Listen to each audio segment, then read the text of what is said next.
Hey everybody, I'm Kevin. I'm not childish. Really. I do enjoy being doing childlike things though. Today I want to talk about brainstorming.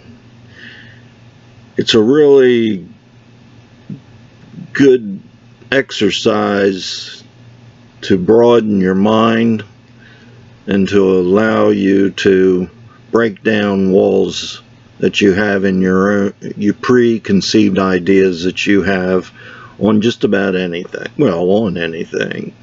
And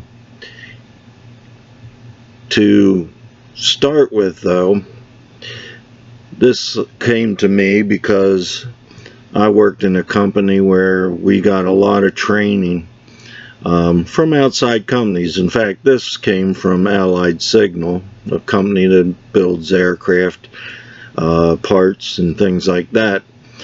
And because we partnered with them, they sent people in every so often to train us to improve our company. And to be able to have a brainstorming session, the first thing you have to have is some way to control the room without it feeling like control.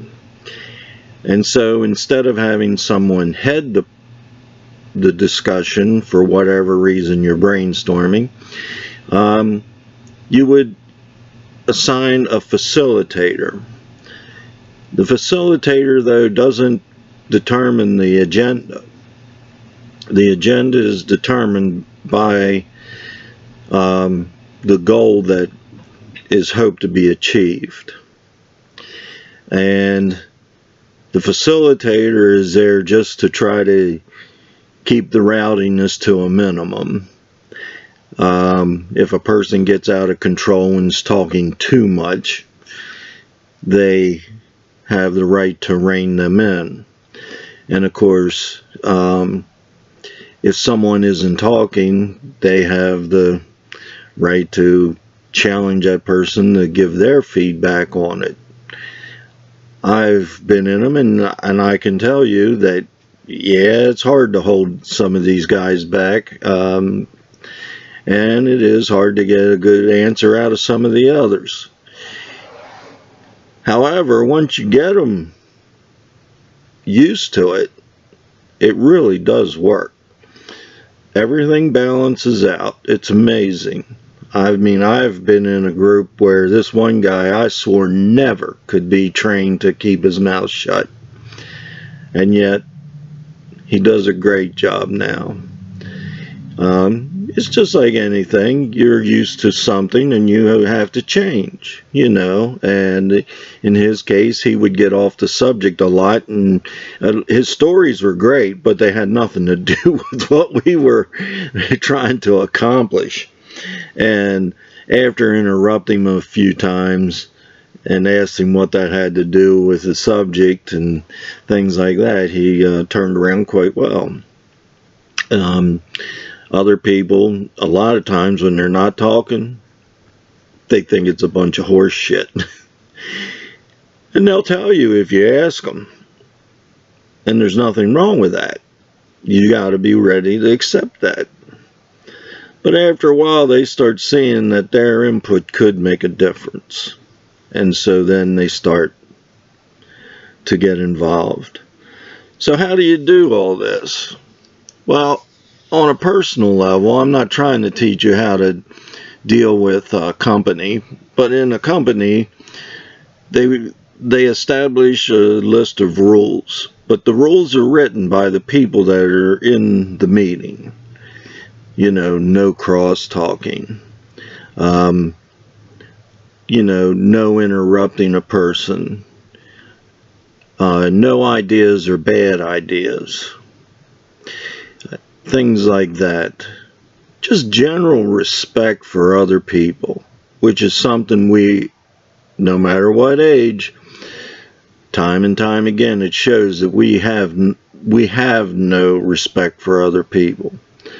Watch newscasters as they interview somebody, they constantly interrupt the person. Now, I know they have a schedule, but they're so rude. I'll tell you, if I was being interviewed, I'd just get up and walk away. I really would. I'm not going to deal with someone that's that immature. See, we are immature. And so this is maybe another idea that can help make things better. So let's say you're in a conversation with a couple friends on any subject, but something all of you are into.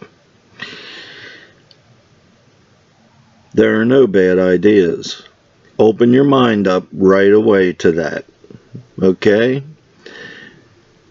You never know. One idea, even if it won't work, may give your mind an opening, and you picture things differently, and you come up with a solution or a better way of looking at life or anything else. I mean, it can be in anything. And so the one idea can create another idea, which it does. It always does. But here's something you also need to be honest about. Everybody is stuck in paradigms. Well, that's not the way we did it. Well, this is the only way that we've ever done it. That won't work because or we would have been doing that all along. This might surprise some people, but no matter what group of people you're dealing with, it's not just possible, it is happening all the time. Scientists are not as professional as you might think. Your congressmen are clearly not able to, be objective in listening to things and walking through a process and using other ideas. In fact, if you look at them, the only thing that they have controlled fairly reasonably is that they give each person their due as far as speaking. However, you'll also see that even when one's done, the next one says the same damn thing as the one before, but he just had to, or she had to, put their spin on it, and really accomplishes nothing but saying the same damn thing. So you have to realize that through all professions, these issues arise. And so don't be surprised by them. Learn how to work with them. Another idea is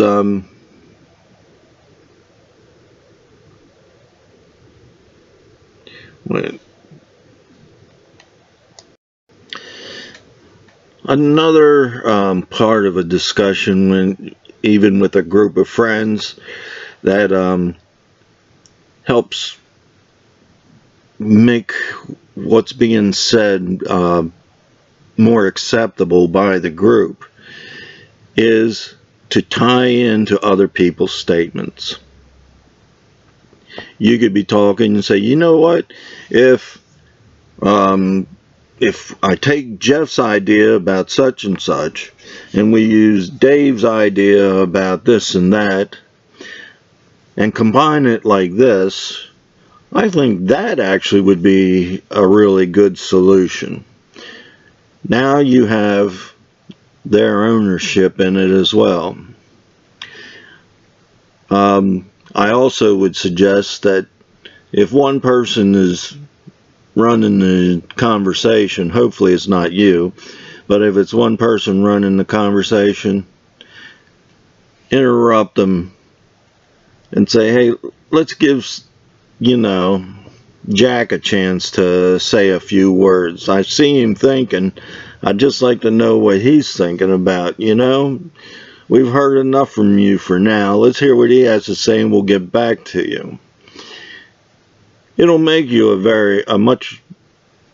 it'll make a much better group. Now, and this will work anywhere, you know, in church, and in the company office.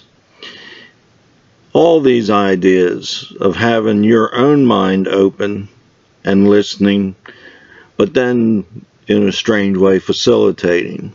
Now, actually, I do have a story. I said, hopefully you're not the one that's doing all the talking.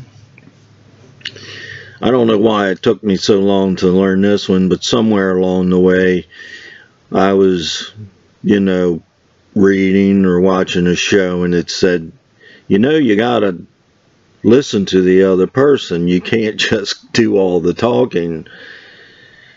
And I noticed that, yeah, I do like to control the conversation. I used to anyway. And it also said that if you want to make a good impression, people love to talk about themselves. And so I know what it was. My Dale Carnegie training is where I got this. And so ask them about them. And another thing, use their name. They like to hear their name. And since I was taught that in the Dale Carnegie training, I notice it too. When somebody says my name, I really do focus on them better than if I am just, hey, you. So, in closing, I'd like to say that you ought to treat any communication, conversation, as if it's a brainstorming, because you never know what you might learn. You might find, and there's more than one thing you can learn, and so if one thing isn't working, there's another area you can look at while the person is communicating with you, or while the group is going, you know, about the subject. You can learn, of course, about the subject and how each person feels about it, and maybe even come up with a solution or an idea that really sounds great. But if you're having trouble with that, you can also be learning about each person by the way they communicate, not just about the subject, but about themselves. You can learn what kind of personality they have, and you can watch their reactions to the other statements and things like that. So you can gain knowledge about even your friends that you wouldn't have had before if you keep your mind open. Another thing is how you can improve. You can see how your communication worked or did not work with the group. So you say, well, I can try this the next time with my communication skills, and maybe I can get a better response to my ideas. At least get them, you know, to listen to me. Who knows what that could possibly happen. But it's a way to raise your immaturity level. As we know, we are all immature. Now I'm going to leave you with this story. When I had my shop, my machine shop, I was working on mounting this snow blade to this pickup truck, and it wasn't really designed for the truck, and I'm trying to come up with an idea, and I'm stuck in a loop, and I keep coming back to the same ideas, and none of them do I like. A friend of mine comes in, he's looking at it. Now, you had to realize he has no real mechanical aptitude. He doesn't do welding or anything like that. In fact, he wanted to be a cowboy and actually compete in rodeos. That was kind of his big thing, and he said something, and at first I wanted to say to him, "That's about the dumbest idea I ever heard," right? But I didn't say anything. But you know what? Him saying what he said got me out of my loop, and I then saw the answer. So in a strange way, he solved the problem. And I still, well, right now, I'm giving him credit. And so that's what can happen once you leave your mind open. I'm proud of that.